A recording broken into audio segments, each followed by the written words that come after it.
Chapter 25. Faith. A miracle is the name given, by those who have no faith, to the works of faith.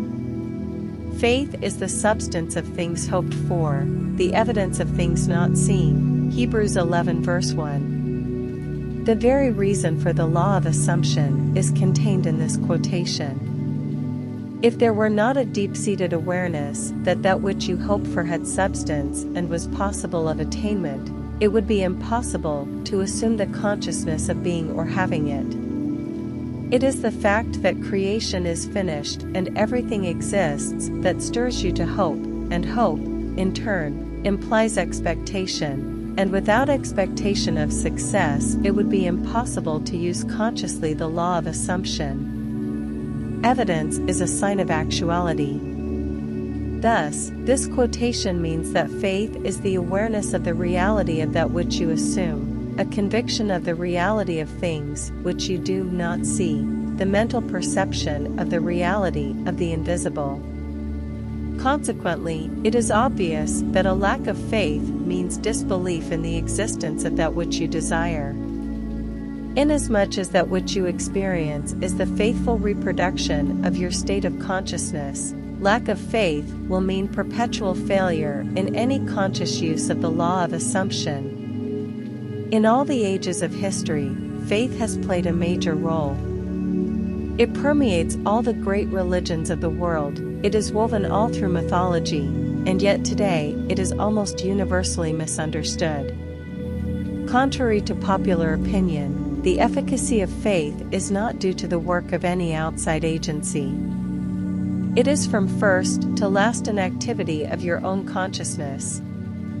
The Bible is full of many statements about faith, of the true meaning of which few are aware. Here are some typical examples. Unto us was the gospel preached, as well as unto them, but the word preached did not profit them, not being mixed with faith in them that heard it. Hebrews 4 verse 2. In this quotation, the us and them make clear that all of us hear the gospel. Gospel means good news. Very obviously good news for you would be that you had attained your desire. This is always being preached to you by your infinite self. To hear that which you desire does exist and you need only to accept it in consciousness is good news. Not mixing with faith means to deny the reality of that which you desire. Hence, there is no profit, attainment, possible. O faithless and perverse generation, how long shall I be with you? Matthew 17 verse 17. The meaning of faithless has been made clear. Perverse means turned the wrong way, in other words, the consciousness of not being what you want to be. To be faithless, that is, to disbelieve in the reality of that which you assume, is to be perverse. How long shall I be with you means that the fulfillment of your desire is predicated upon your change to the right state of consciousness.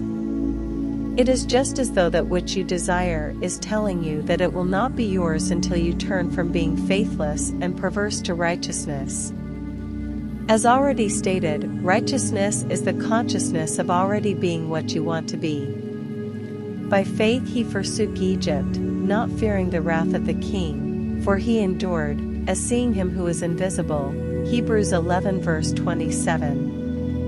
Egypt means darkness, belief in many gods, causes. The king symbolizes the power of outside conditions or circumstances.